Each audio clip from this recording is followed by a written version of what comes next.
नमस्कार विद्यार्थियों, वेदांत क्लासेज में आप सभी का हार्दिक स्वागत व अभिनंदन। विद्यार्थियों, अव्यय टॉपिक पढ़ रहे हैं। कौन सा?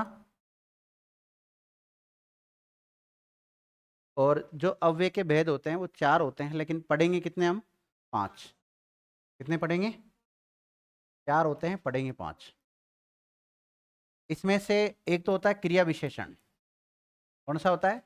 क्रिया विशेषण। और क्रिया विशेषण कंप्लीट हो चुका है। और एक होता है विस्मयादि बोधक। कौन सा? विस्मयादि बोधक। और इसके अलावा एक समुच्चय बोधक है, एक संबंध बोधक है और एक निपात है। इन 4 को मानते हैं, निपात को नहीं मानते हैं ना। तो ये कंप्लीट हो गया। तो आज कौन सा पढ़ेंगे? सबसे पहले हम समुच्चय बोधक अव्यय। हेडिंग डालो, समुच्चय बोधक अव्यय। जो बच्चे एसआई की तैयारी कर रहे हैं उनके सिलेबस में समुच्चय बोधक नहीं है, लेकिन वाक्य विचार सीखना है तो समुच्चय बोधक पढ़ना पड़ेगा।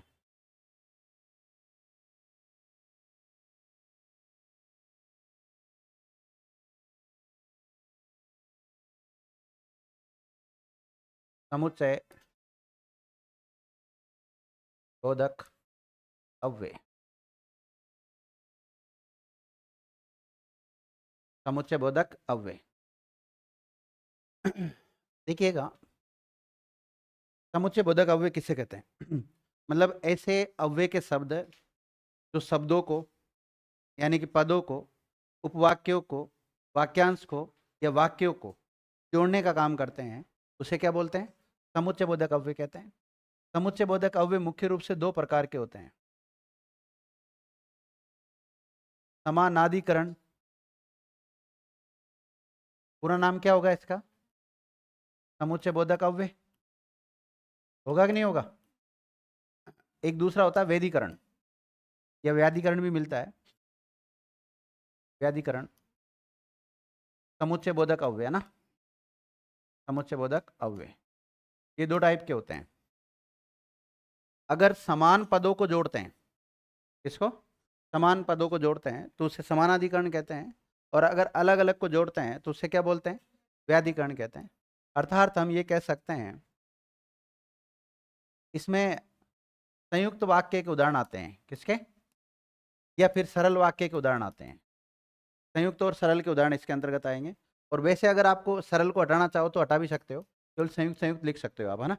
वो तो जब वाक्य पढ़ेंगे तभी कंसेप्ट क्लियर होगा, कौन सा सरल, कौन सा संयुक्त, कौन सा मिश्र। तो इसमें संयुक्त वाक्य के उदाहरण आते हैं और इसमें मिश्र वाक्य के उदाहरण आते हैं। क्या आते हैं? मिश्र वाक्य के उदाहरण आएंगे। इसके अलावा इसके भी उपभेद होते हैं। इसके उपभेद कौन कौन से होते हैं? एक तो होता है संयोजक। कौन सा होता है? संयोजक। और एक होता है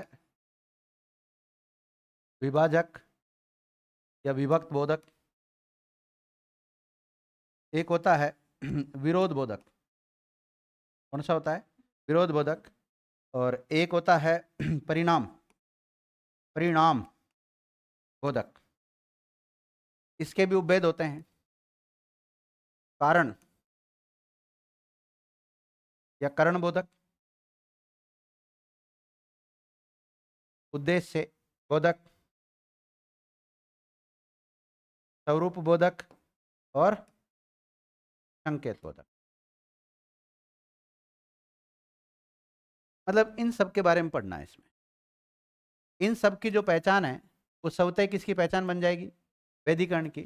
और इन सब की जो पहचान होती है वो सारी पहचान किसकी बन जाती है? समानाधिकरण की। और ये सब समुच्चय बोधक अव्यय के उदाहरण होंगे। इसके अलावा अगर आपने पहले वाक्य पढ़ रखा है, मतलब अव्यय नहीं पढ़ा है, वाक्य टॉपिक की नॉलेज है आपको, तो वाक्य रचना के आधार पर 3 प्रकार के होते हैं। 3 कौन कौन से? सरल वाक्य, संयुक्त वाक्य और मिश्र वाक्य। चक्कर ये पड़ता है बच्चे सरल को तो देख लेते भाई, सरल वाक्य कोई बात नहीं, संयुक्त और मिश्र में गड़बड़ होता है उनके साथ। इसमें होता है संयुक्त और मिश्र में गड़बड़ होता है। तो मिश्र वाक्य के जितने भी उदाहरण होंगे वो किससे जुड़े हुए होंगे? वैधिकरण अवयव से जुड़े होंगे। मतलब जो मिश्र वाक्य होगा, जो सेंटेंस होगा ये वाला, उसमें वैधिकरण वाले अव्यय शब्द प्रयुक्त होंगे। इसके अलावा संयुक्त में कौन से होंगे? समानाधिकरण वाले मतलब इनसे रिलेटेड सारे। और सरल में कौन से होंगे? सरल में वो वाक्य के ऊपर डिपेंड करता है कब उसको सरल कहा जाता है, तो उसमें कई बार इनके उदाहरण मिलते हैं। जैसे राम ने कहानी सुनाई, जैसे मैं एक अव्यय बता रहा हूं आपको, और क्या बता रहा हूं? और एक अव्यय है। और शब्द क्या है? एक अव्यय है। और और होता है इसमें संयोजक में जाता है। किस में जाता है? संयोजक में जाता है। अब सर आपने कहा था कि इसमें संयुक्त वाक्य के उदाहरण मिलेंगे, बिल्कुल मिलेंगे। तो जैसे मैं बोल रहा हूं, सीता ने कहानी सुनाई और राम ने गाना सुनाया। सीता ने कहानी सुनाई और राम ने गाना सुनाया, तो और क्या है यहाँ पर? अव्यय। अव्यय क्या है? और है। और कौन सा है? समुच्चय बोधक है। कौन सा है? समुच्चय बोधक। समुच्चय बोधक में कौन सा है? समानाधिकरण है। और समानाधिकरण में कौन सा जाएगा? संयोजक में जाएगा, क्योंकि मैंने खुद ने बताया और यहाँ पे संयोजक का उदाहरण है, ठीक है। और ये जो वाक्य है ना, ये संयुक्त वाक्य का उदाहरण है। किसका है? संयुक्त वाक्य का उदाहरण। लेकिन एक वाक्य अलग से बोल रहा हूं, सीता गीता और राम विद्यालय गए, तो और आया कि नहीं आया? तो ये जो वाक्य है ना, ये सरल वाक्य है। फिर तो क्या सरल वाक्य में फिर इस और का प्रयोग नहीं हुआ? हुआ ना। लेकिन मुख्य रूप से अगर हमें अलग करने हैं, मिश्र और संयुक्त को अलग करना सीखना चाहिए। तो अगर ये जो अव्यय आते हैं तो उसमें होगा संयुक्त वाक्य, और अगर ये वाले आते हैं तो उसमें होगा कौन सा? मिश्र वाक्य। तो कभी ये मत सोचना कि सर ने बताया था समानाधिकरण से जुड़ने वाले सारे संयुक्त होते हैं, ऐसा नहीं है। सरल वाले भी हो सकते हैं, क्योंकि पहचान जो बताई जाती है वो 100% लागू नहीं होती है। चलो, आपने क्या लिखा अभी तक? केवल हेडिंग डाली होगी। लिखो, सबसे पहले लिखो समुच्चय बोधक अव्यय, हेडिंग डाल लो और इसकी परिभाषा लिखो सबसे पहले।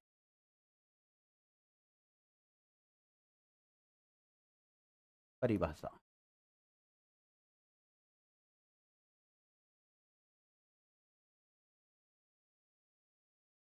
देखो, ऐसे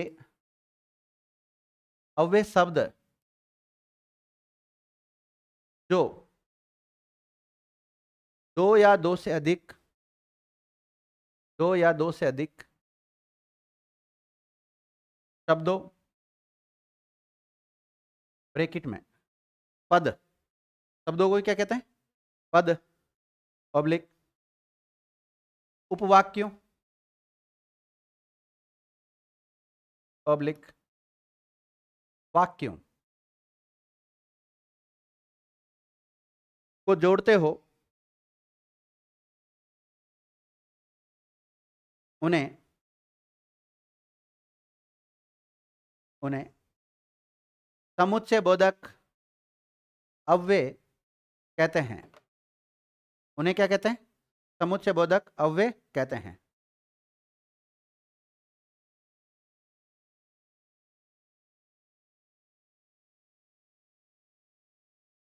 देखो, समुच्चय बोधक अव्यय के भेद या प्रकार। समुच्चय बोधक अव्यय के भेद या प्रकार। भेद या प्रकार दो। कितने होते हैं? दो होते हैं।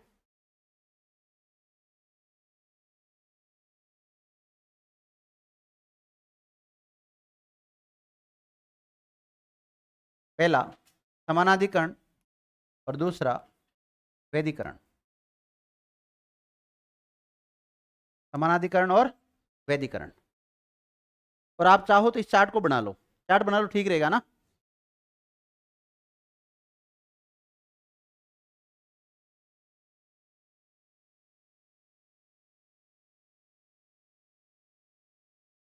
समानाधिकरण और वैधिकरण।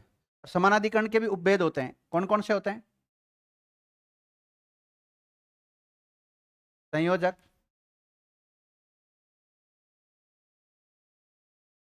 दूसरा विभाजक या विभक्त बोधक। विभक्त बोधक। तीसरा लिखो विरोध बोधक।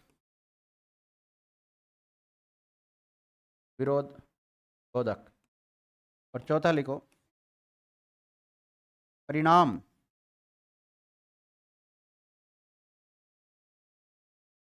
बोधक। लिख लिया? और इसी प्रकार इसके उपभेद लिख लो। इसमें पहला आएगा कारण बोधक या कर्ण बोधक।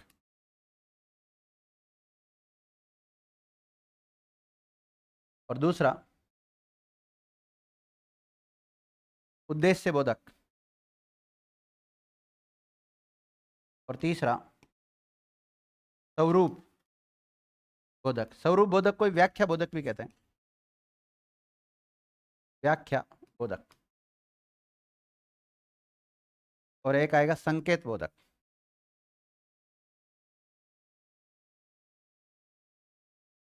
संकेत बोधक लिख लिया।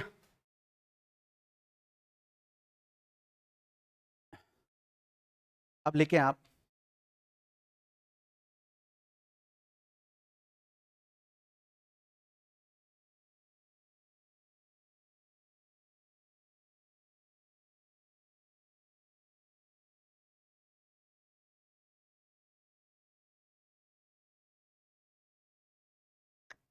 थोड़ी तो इसकी जरूरत पड़ रही है, वाक्य की जरूरत ही पड़ रही है। मैं वाक्य नहीं पढ़ाना चाह रहा, लेकिन फिर भी थोड़ा सा बताना पड़ेगा। हाँ, वाक्य किसे कहते हैं? बोलो, वाक्य किसे कहते हैं? जल्दी बताओ। हाँ, सर तो रुक रहे, कहीं नहीं जाएंगे जब तक अवे टॉपिक कंप्लीट नहीं होगा, जब तक कहीं नहीं जाऊंगा। इन लो, आज कंप्लीट अवे होगा आपका। और बोलो।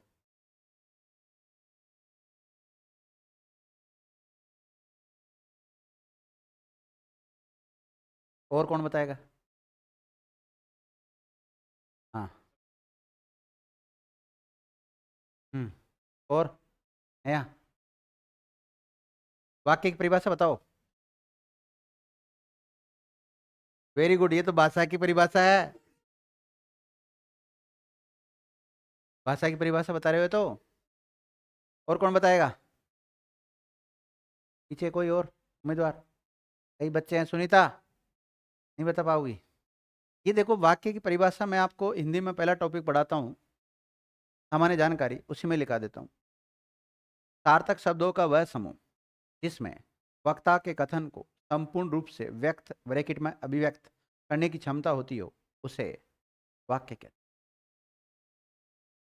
वाक्य अर्थ के आधार पे 8 होते हैं, रचना या संरचना के आधार पर 3 होते हैं, सरल, संयुक्त और मिश्र। सरल वाक्य उसे कहते हैं जिसमें एक उद्देश्य और एक विधेय होता है, तो सरल वाक्य कहते हैं। और जब एक उपवाक्य या दो उपवाक्य समानाधिकरण अवयव से जुड़े होते हैं तो उसे संयुक्त वाक्य कहते हैं। और जब एक उपवाक्य और दूसरा आश्रित उपवाक्य वेदीकरण अवयव से जुड़ा रहता है या वेदीकरण समुच्चय बोधक अवयव से जुड़ा रहता है तो उसे मिश्र वाक्य कहते हैं। चलो वापस आ जाते हैं टॉपिक पे। यहां तक तो लिख लिया था आप लोगों ने? अब लिखो समानाधिकरण समुच्चय बोधक अव्यय, एक एक को पढ़ेंगे अब। समानाधिकरण समुच्चय बोधक अव्यय लिखो।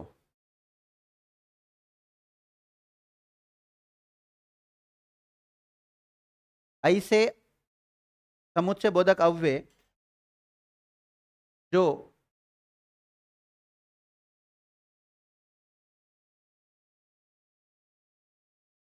दो समान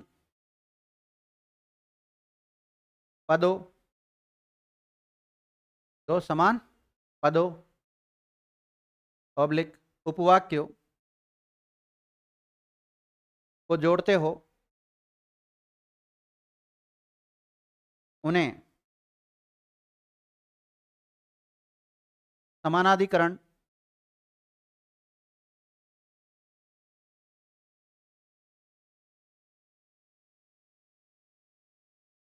समानाधिकरण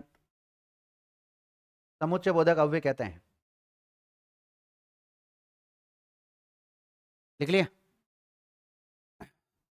लिखो, इन अवयवों से जब, नोट डाल के, इन अवयवों से जब संयुक्त वाक्य बनाते हैं, इन अवयवों के जोड़ने से जब संयुक्त वाक्य बनाते हैं तो उसमें जुड़ने वाले, उसमें जुड़ने वाले उपवाक्य स्वतंत्र होते हैं। जुड़ने वाले उपवाक्य क्या होते हैं? स्वतंत्र होते हैं, अर्थात इसमें एक प्रधान और अन्य आश्रित उपवाक्य नहीं होते हैं। एक प्रधान उपवाक्य और अन्य आश्रित उपवाक्य नहीं होते हैं। कहने का मतलब जो भी उपवाक्य प्रयुक्त हुए ना वो अपने आप में स्वतंत्र है। देख लिया? देखो, समानाधिकरण के उपभेद, उपभेद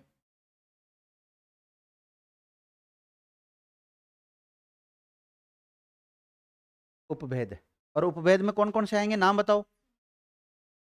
संयोजक, विभाजक यानी विभक्त बोधक, विरोध बोधक और परिणाम बोधक, ये चार ही आएंगे ना।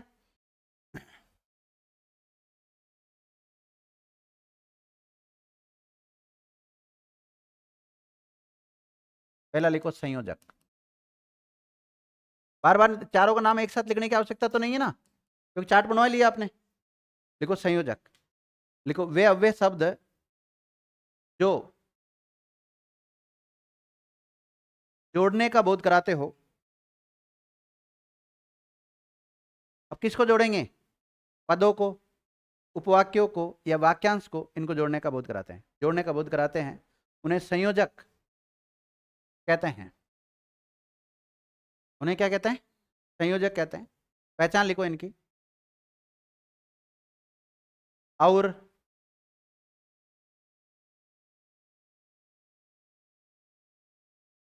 तथा एवं वह डॉट डॉट। उदाहरण लिखो। सीता और गीता गाना गा रही है। सीता और गीता गाना गा रही है। सीता और गीता गाना गा रही है। सीता और गीता गाना गा रही है। ध्यान रखना विद्यार्थियों, ये जो और शब्द है ना यहाँ पर, ये अव्यय है। क्या है ये? अव्यय है। और ये समुच्चय बोधक अव्यय है। कैसा है? समुच्चय बोधक। और समुच्चय बोधक में समानाधिकरण कौन सा है? समानाधिकरण है। और समानाधिकरण में कौन सा है? संयोजक है। अब वो आपसे डी पूछे, चाहे ऊपर ऊपर पूछे, चाहे कैसे पूछे, लेकिन आपको पता होना चाहिए। ठीक है। दूसरी बात, वो अव्यय पूछेगा तो अव्यय शब्द स्तर का टॉपिक है। किस स्तर का टॉपिक है? तो शब्द को रेखांकित किया अगले ने, और किसी वाक्य शब्द का किसी वाक्य में प्रयोग कर देते हैं तो उसको शब्द नहीं कहकर क्या बोलते हैं हम? पद बोलते हैं। तो अव्यय पद कौन सा है यहाँ पर? और। ठीक है।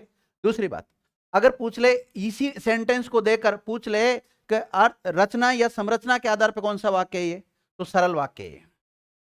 क्योंकि तीन होते हैं ना, सरल, संयुक्त और मिश्र, तो सरल वाक्य है। तो सर आपने तो कहा था कि इसमें संयुक्त वाक्य के उदाहरण आएंगे, लेकिन ये कहा था कि सरल के भी आ सकते हैं। ये सरल वाक्य हैं, देख लो इसके बारे में।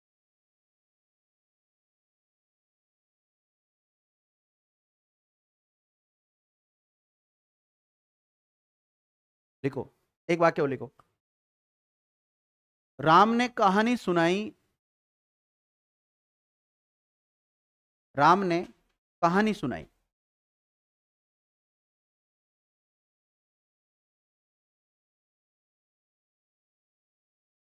राम ने कहानी सुनाई। और गीता ने नृत्य किया। और गीता ने क्या किया? नृत्य किया।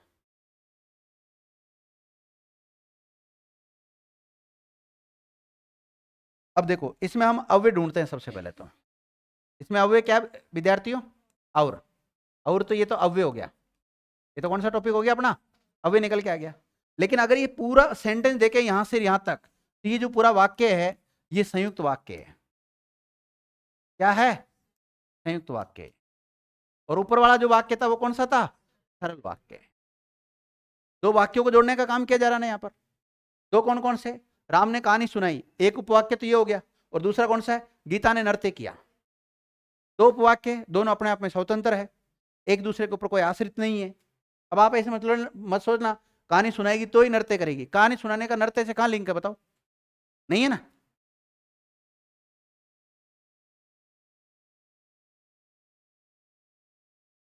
हाँ,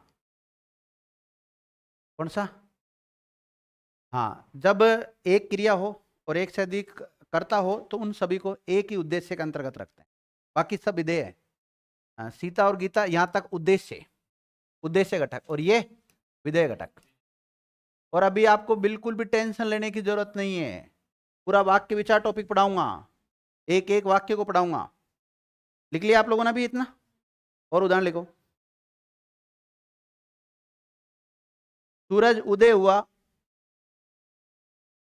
सूरज उदय हुआ और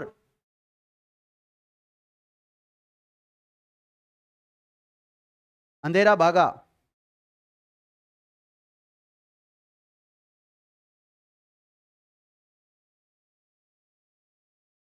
लिखो, और को रेखांकित करो। अब वाक्य का नहीं लिखना आपको भाई, सरल एक संयुक्त, और अपने इस तरफ लिखना चाहो तो लिख सकते हो, मैं नहीं लिखाऊंगा अब, है ना, क्योंकि मैं वाक्य थोड़ी पढ़ा रहा हूं, मैं तो आपको अव्यय टॉपिक पढ़ा रहा हूं। अव्यय क्या है इसमें? और लिखो, कल रात बादल छाए और खूब वर्षा हुई।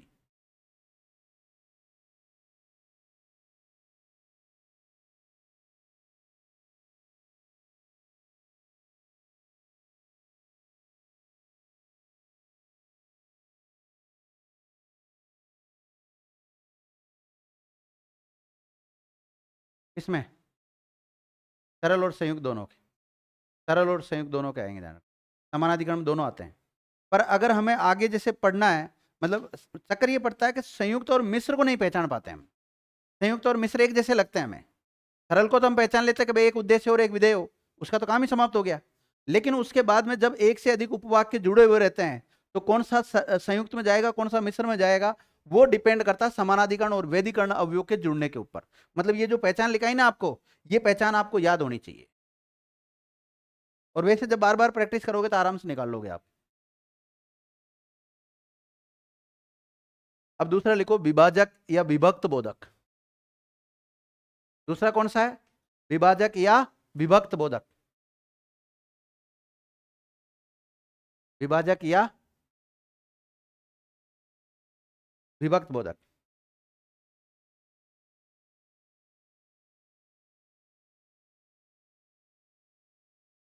लिखो, ऐसे अव्यय शब्द, ऐसे अव्यय शब्द जो दो या दो से अधिक शब्दों, कौमा, पदों, और वैसे पदों का समूह पदबंध कहलाता है, कौमा पदबंधों, कौमा वाक्यांशों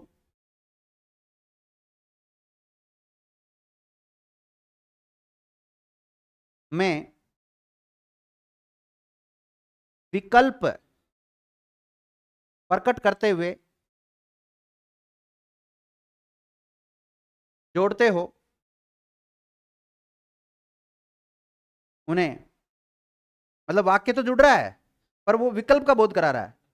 हाँ, क्या लिखा आपने? विकल्प का, विकल्प प्रकट करते हुए आपस में जोड़ता हो तो उन्हें विभाजक बोधक या विभक्त बोधक। पूरा नाम क्या होगा इसका? हाँ, पूरा नाम लिख लो, विभक्त बोधक, समानाधिकरण समुच्चय बोधक अव्यय कहते हैं। लिख लिया? ओके।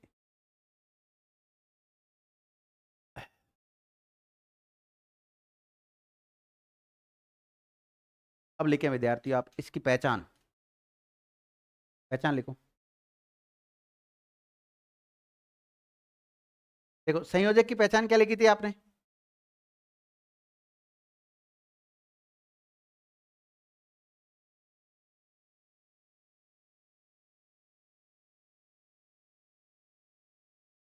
लिखो, या, अथवा,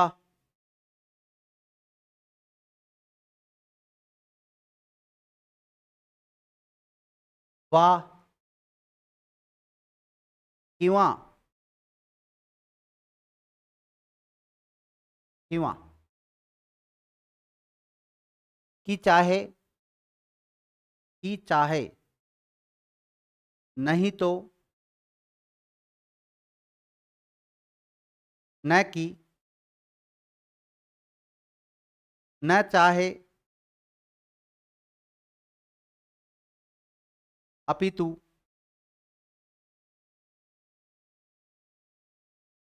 लिखो, उदाहरण लिखो, सुरेश या महेश आज अवश्य आएगा। मतलब दोनों में से एक आएगा ना, विकल्प हो गया ना, या तो सुरेश आएगा नहीं तो रमेश आएगा। लिखो, वह जाएगा अथवा मैं जाऊंगा।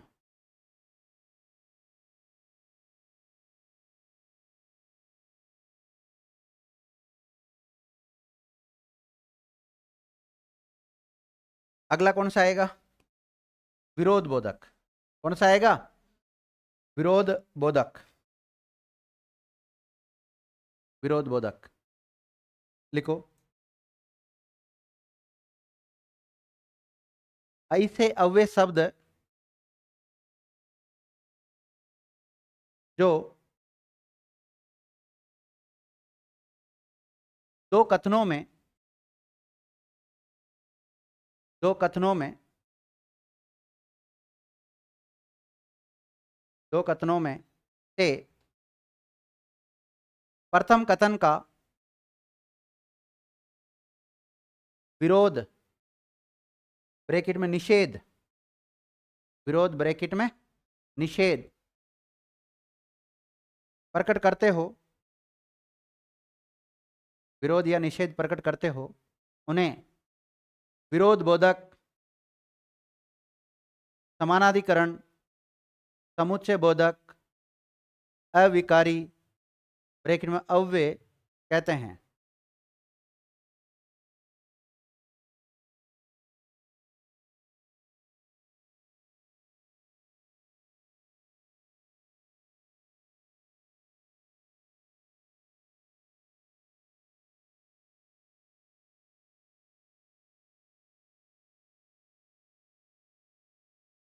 लिखो, पहचान लिखो इसकी। किंतु, लेकिन,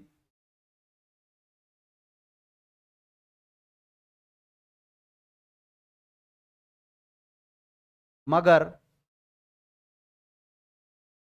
पर,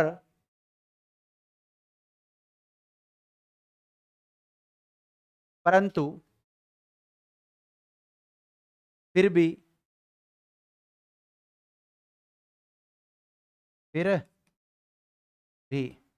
लेकिन लिख लिया ना, लेकिन तो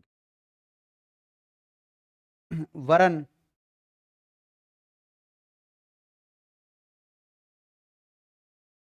बल्कि, बल्कि लिखते हैं ना, बल्कि। लिख लिया? लिखो, उदाहरण,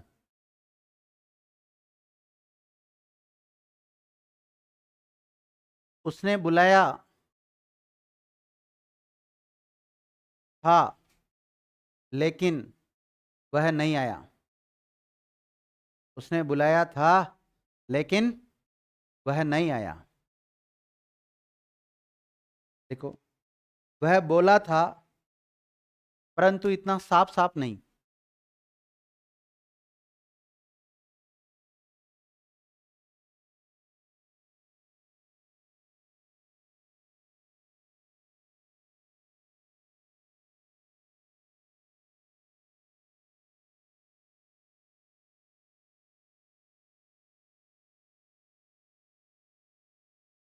लिख लिया।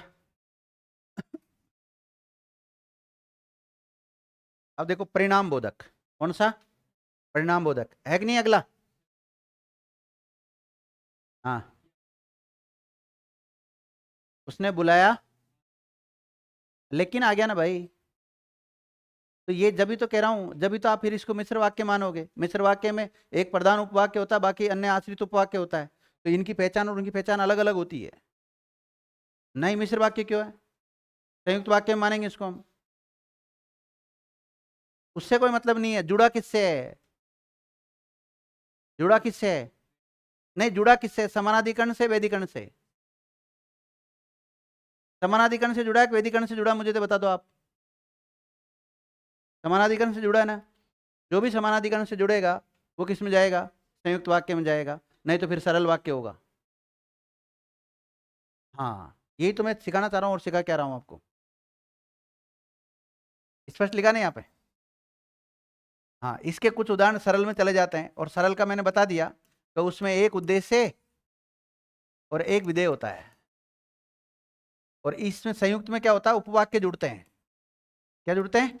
उपवाक्य दो जुड़ते हैं, लेकिन दोनों अपने आप में स्वतंत्र होते हैं। हाँ, आश्रित नहीं है वो। हमें लगता है आश्रित होगा, लेकिन आश्रित नहीं है। चलो क्या लिखा है? लिखो परिणाम बोधक। परिणाम बोधक।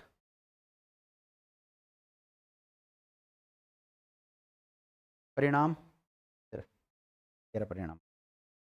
परिणाम बोधक किसे कहेंगे? देखो ऐसे अव्यय शब्द,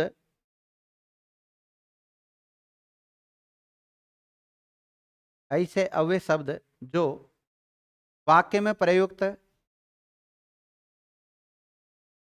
वाक्य में प्रयुक्त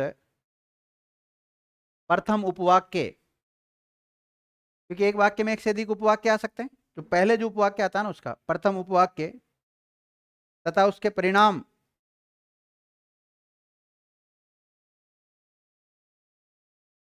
का संकेत, परिणाम का संकेत करने वाले उपवाक्य को जोड़ता हो,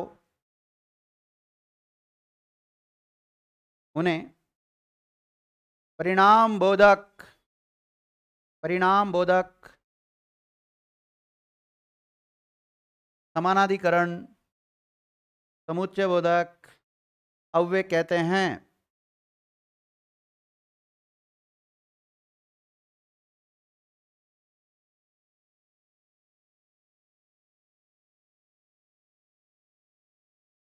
लिखो सुरेश ने मेहनत की इसलिए सफल हो गया। सुरेश ने मेहनत की इसलिए नौकरी लग गया। परिणाम आया ना। सुरेश ने मेहनत की इसलिए नौकरी लग गया।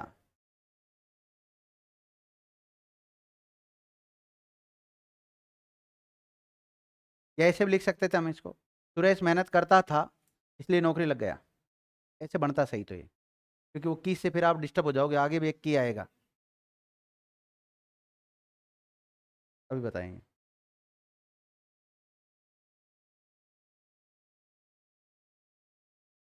लिख लिया यहाँ तक? लिखो, एक आपने लिखा था सूरज उदय हुआ और अंधेरा भाग। एक वाक्य और लिखो उसका जैसा ही। सूरज उदय हुआ, ये सूर्य उदय हुआ इसलिए अंधेरा भागा। अब ये परिणाम को बता रहा है।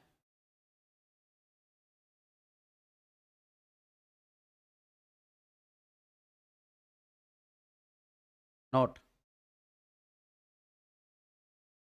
संयुक्त वाक्य, सॉरी एक मिनट, हाँ लिख लो चलो। संयुक्त वाक्य समानाधिकरण अव्यय से जुड़ते हैं। संयुक्त वाक्य समानाधिकरण अव्यय से जुड़ते हैं। किससे जुड़ते हैं? समानाधिकरण अव्यय से जुड़ते हैं।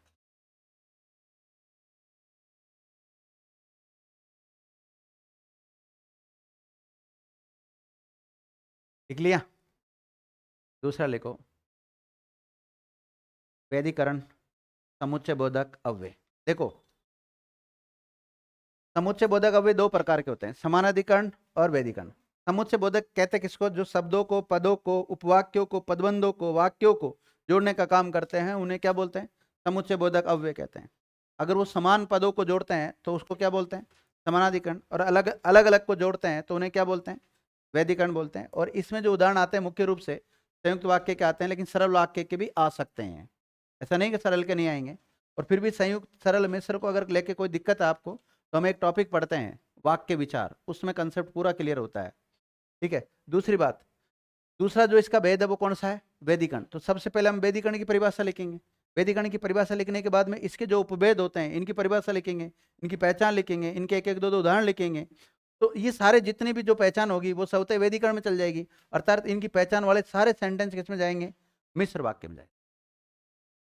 आगे लिखो, वैदिकरण समुच्चय बोधक अव्यय लिख लिया।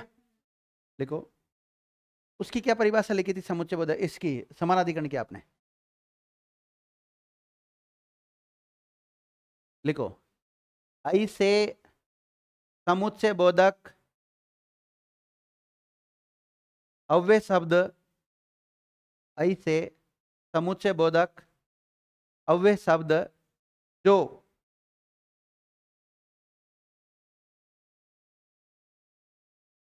जो एक प्रधान वाक्य, सॉरी, एक प्रधान उपवाक्य, एक प्रधान उपवाक्य तथा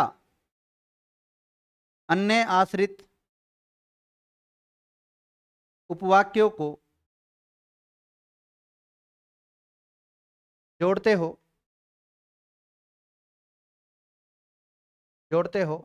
उन्हें वैदिकरण समुच्चय बोधक अव्यय कहते हैं। उन्हें वैदिकरण समुच्चय बोधक अव्यय कहते हैं।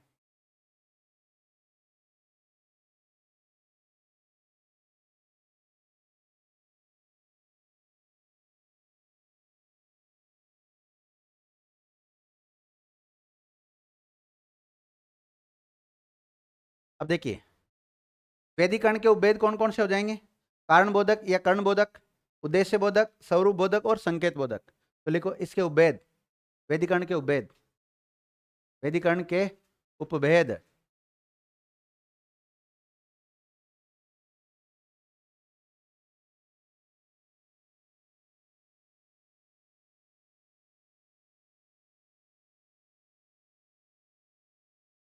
अब मैं केवल शब्द बोलूं तो उसका मतलब अव्यय शब्द समझना आप। शब्द बोलूं तो क्या समझोगे? अव्यय शब्द के बारे में बात कर रहे हैं। और अव्यय बोलूं तो अव्यय के मतलब ये सारे भेद अपना आप ही सबते चल जाएंगे। मैं इतना नहीं लिखाना चाह रहा हूं तो वैदिकरण समुच्चय बोधक अव्यय के ऐसे शब्द है जो कार्य कारण का बोध कराते हो उनको क्या बोलते हैं? कारण बोधक बोलते हैं। ऐसा नहीं लिखाना चाह रहा है ना, मैं शॉर्ट में लिखाना चाह रहा हूँ इसकी परिभाषा।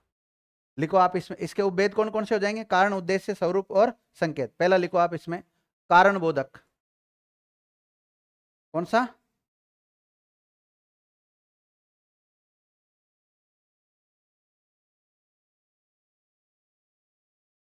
कारण बोधक। ब्रैकेट में आप लिख सकते हो कर्ण बोधक, कारण बोधक या कर्ण बोधक। इसके बारे में लिखो आप, ऐसे अव्यय शब्द जो वाक्य में प्रयुक्त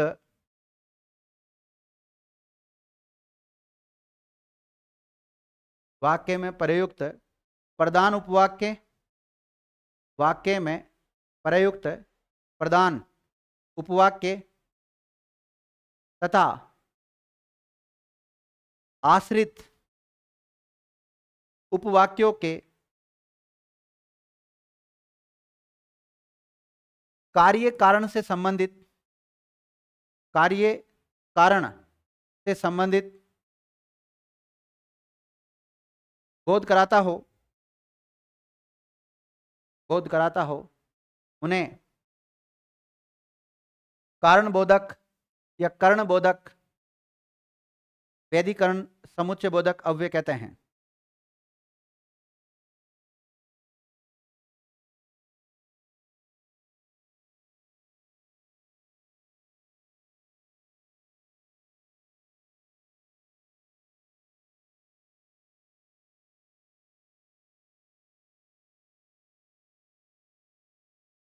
पहचान लिखो इसकी।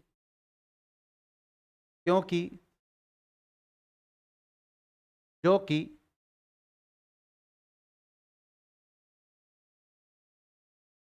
क्योंकि,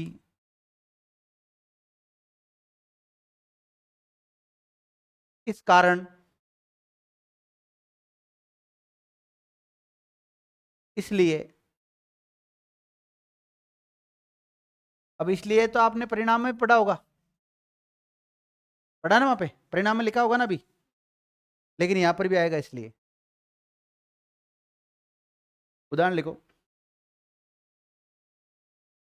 इसमें कार्य कारण बनना चाहिए लेकिन, और वहां कार्य हो रहा है, परिणाम मिल रहा है वहां पे। वहां क्या हो रहा है, मतलब प्रथम कथन का परिणाम से इंगित करता है परिणाम बोधक में, और यहाँ कार्य का कारण बनना चाहिए कोई इनको, तब इसलिए आएगा यहाँ पर। अभी देखते हैं, उदाहरण लिखाते हैं, चलो लिखो। देखो, राम पास हो गया क्योंकि पढ़ाई की थी।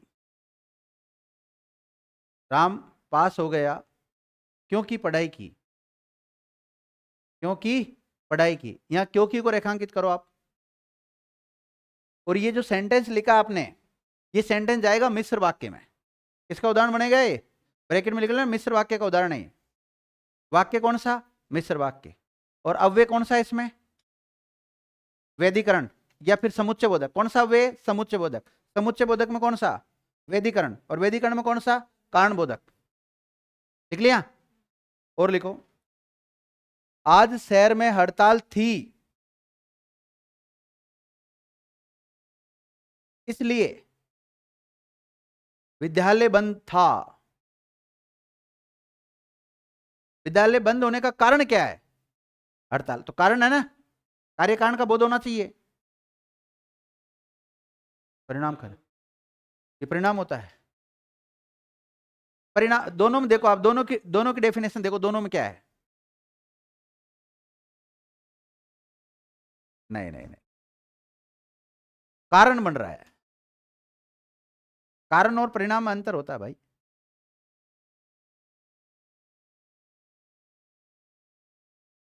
देखो, मतलब ये लगभग समानार्थी शब्द होते हैं, ठीक है। लेकिन जब दोनों को, अगर आप एक एक जगह क्योंकि मिल रहा है आपको, ठीक है, और एक मतलब उसमें अगर आप दोनों में देखोगे ना, अगर आपने जैसे पढ़ाई की इसलिए आप पास हुए, तो वहां परिणाम का काम कर रहा है। लेकिन अगर आपका विद्यालय बंद है तो ये कारण हो गया, उसका हड़ताल की वजह से बंद है ये, तो कार्य कारण, थोड़ा सा अंतर, ज्यादा अंतर नहीं है इनमें। हाँ, क्योंकि, हाँ क्योंकि, और इसमें एक प्रधान उपवाक्य और बाकी आश्रित उपवाक्य में चल जाता है अपना आप ही। लिखो, सीता परीक्षा में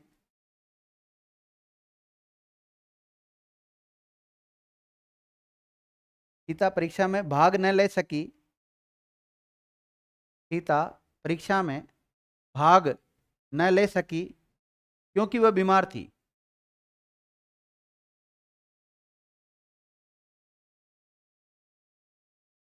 क्योंकि वह बीमार थी।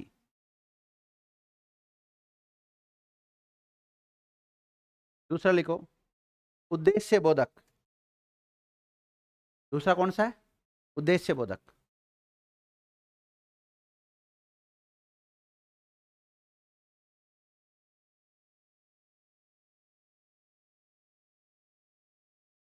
उद्देश्य बोधक।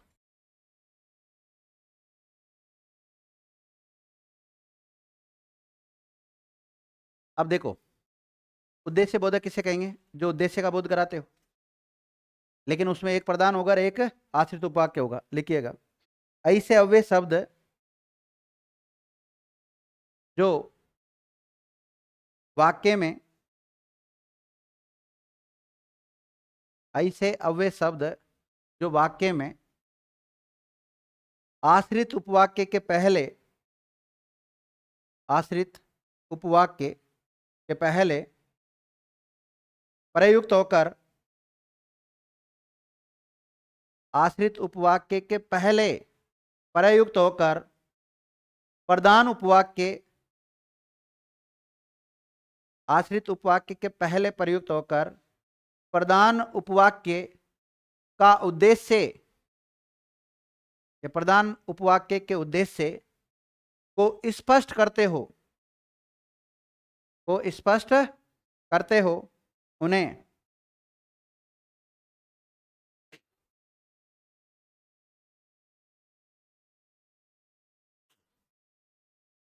उद्देश्य बोधक, व्याधिकरण, समुच्चय बोधक अव्यय कहते हैं।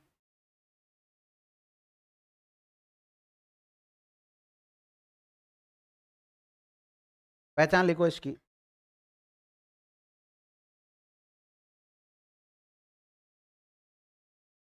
की, छोटा की, कौन सा की? छोटा की। जो, ताकि, जिससे,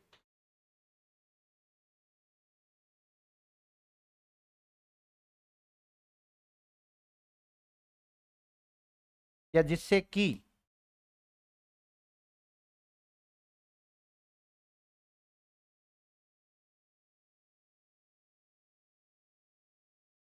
लिख लिया? लिखो। प्रधानाचार्य जी ने कहा कि, प्रधानाचार्य जी ने कहा कि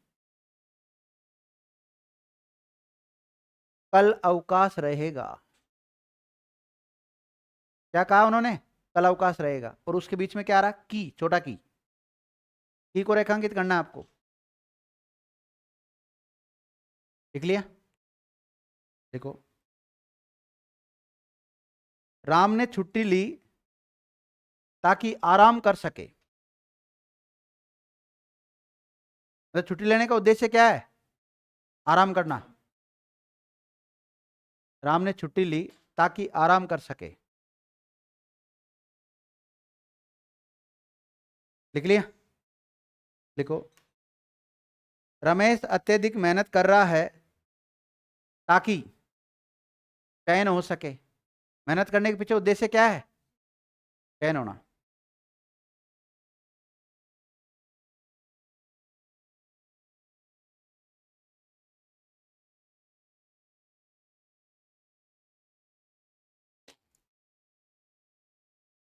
लिख लिया?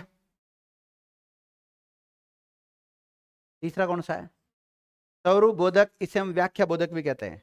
मतलब किसी उपवाक्य में प्रयुक्त जो शब्द होते हैं या उपवाक्य की व्याख्या करना ही क्या कहलाएगा? स्वरूप बोधक।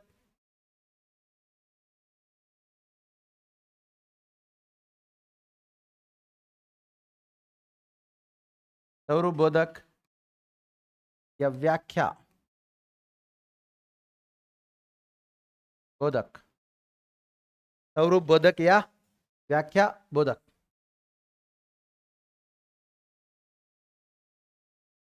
लिखो, ऐसे अव्यय शब्द जो वाक्य में प्रयुक्त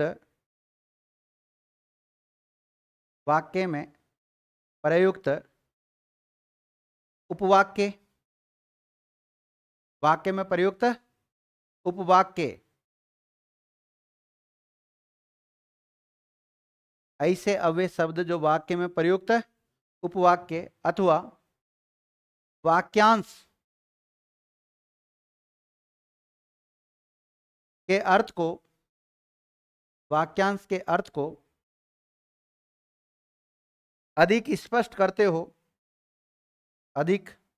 स्पष्ट करते हो उन्हें स्वरूप बोधक या व्याख्या बोधक,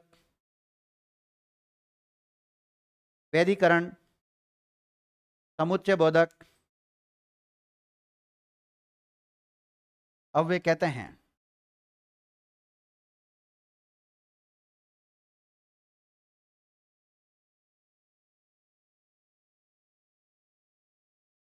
पहचान लिखो। अर्थात, यानी,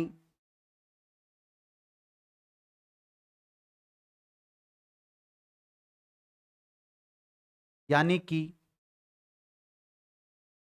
मानो,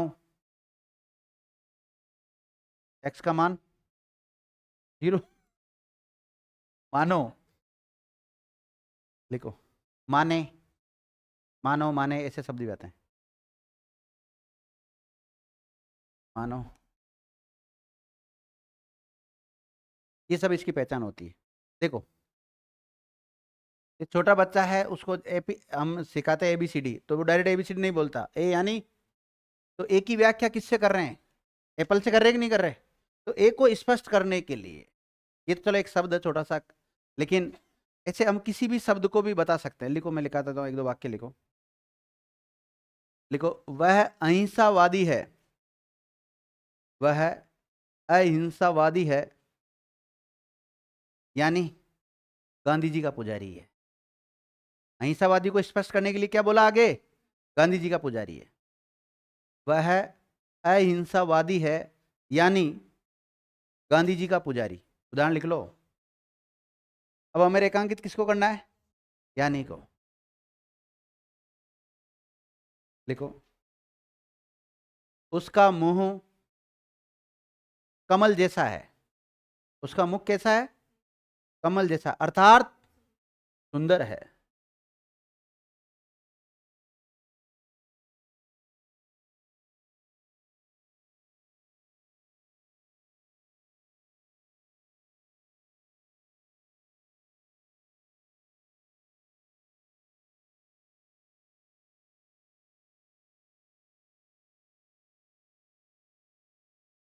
लिखो, संकेत बोधक, संकेत बोधक।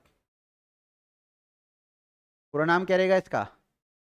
संकेत बोधक, वैदिकरण, समुच्चय बोधक, अव्यय। पूरा नहीं लिखना अपने को, संकेत बोधक। यद्यपि राम गरीब है तथापि बेईमान नहीं। लिखो, ऐसे अव्यय शब्द जो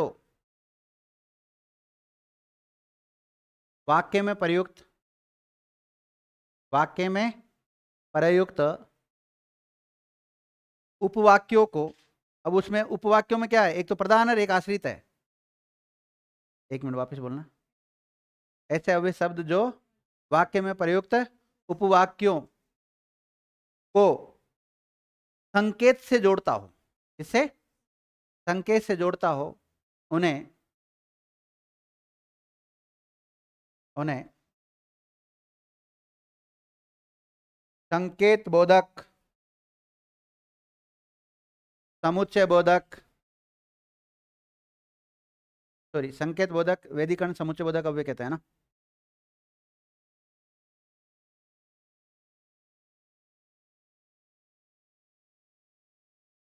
पहचान लिखो।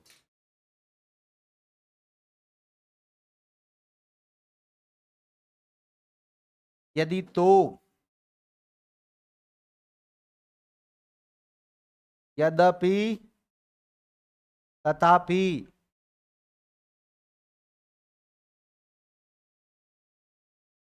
फिर भी, जहां वहां, जब तब, इतना उतना, जो तो, चाहे परंतु,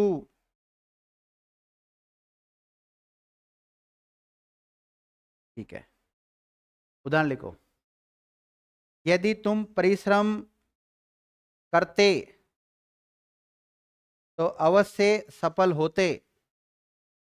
सुनना सुनना सुनना, इसमें हेतु हेतु मद वाले उदाहरण है ना, वो सारे चल जाएंगे। लिखो, एक नोट डालो। हेतु हेतु मद भूतकाल और भविष्यकाल, ये सभी उदाहरण इसके अंतर्गत आएंगे। कौन से वाले? हेतु हेतु मद भूतकाल और हेतु हेतु मद भविष्यकाल के उदाहरण इसके अंतर्गत आते हैं। आता है ना, एक क्रिया का संपन्न होना दूसरी क्रिया कारण बनता है। देखो क्या लिखा आपने, यदि, हाँ, यदि वर्षा अच्छी होगी तो फसल भी अच्छी होगी। यदि तो को रेखांकित कर लेना।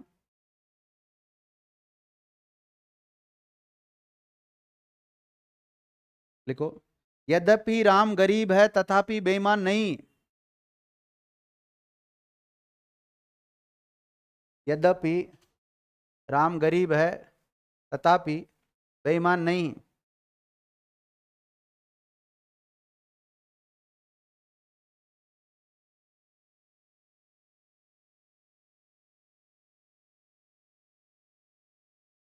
बेईमान नहीं।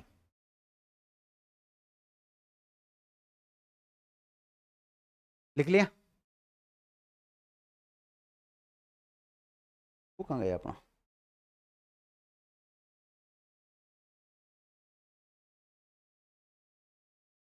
देखो, वह शिक्षक है किंवा आतताई। सुनो सुनो सुनो, ये तो हो गया कंप्लीट है ना। मैं वैसे अलग से सेंटेंस लिखा रहा हूँ, अन्य उदाहरण लिख लो वैसे ही। हाँ, मिक्स में एक उदाहरण लिखा रहा हूँ वैसे ही। वह शिक्षक है किंवा आतताई।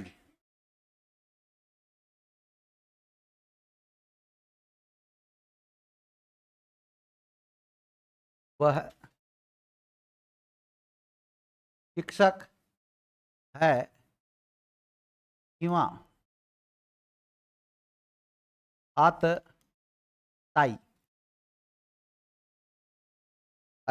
अत्यधिकृत स्वभाव का व्यक्ति होता है ना, उसको क्या बोलते हैं, आतताई कहते हैं। और शिक्षक आपको पता है हमेशा क्रोधित स्वभाव के व्यक्ति नहीं होते हैं। नहीं होते, नहीं होते वो, फिर उनके लिए फिर ऐसे शब्द आते हैं, वो शिक्षक है कि वह आतताई। अब बता, सीताराम ही बताएगा इसका आंसर। वह शिक्षक है कि वह आतताई। पहली बात तो ये बताइए, वाक्य कौन सा, सरल है, संयुक्त है, मिश्र है।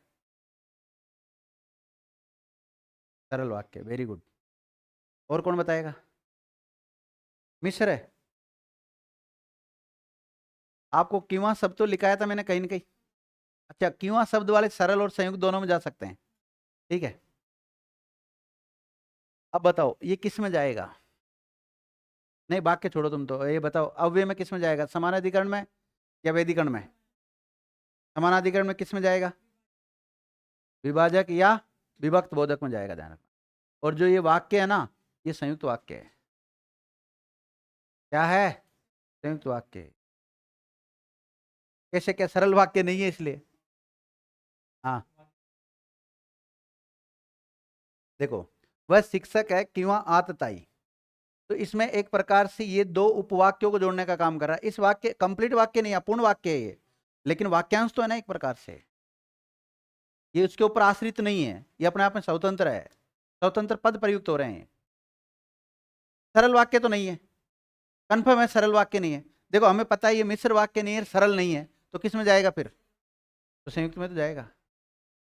कई बार होता है कि कोई बात नहीं, हमें उसका आंसर डायरेक्ट नहीं आ रहा, प्रॉपर आंसर, लेकिन दो तो नहीं है, तो तीसरा स्वतः ही निकलता कि नहीं निकलता। इसलिए ये किस में जाएगा, संयुक्त में जाएगा, ध्यान रखना। आप कभी जब मेरे से वाक्य टॉपिक पढ़ेंगे तो उसमें संयुक्त में इस वाक्य को देखेंगे आप। और संयुक्त में लिखाने के पीछे कारण क्या है इसको, क्योंकि इसमें समानाधिकरण समुच्चय बोधक अव्यय का प्रयोग हुआ है। अब आप कहोगे सर वो तो सरल में भी तो होते हैं, लेकिन सरल में एक उद्देश्य एक विधेय होता है। पहले तो आपको उद्देश्य और विधेय का जो कंसेप्ट है उसको क्लियर करो। क्या, वह शिक्षक है कि वह आतताई। तो नहीं, इसके बाद में जो इसको जोड़ने का जो काम कर रहा है ना, ये वापस मतलब शिक्षक आ रहा है यहाँ पर। सरल तो, सरल तो वाक्य नहीं नहीं, तो सरल वाक्य तो जच ही नहीं रहा ना यहाँ पर।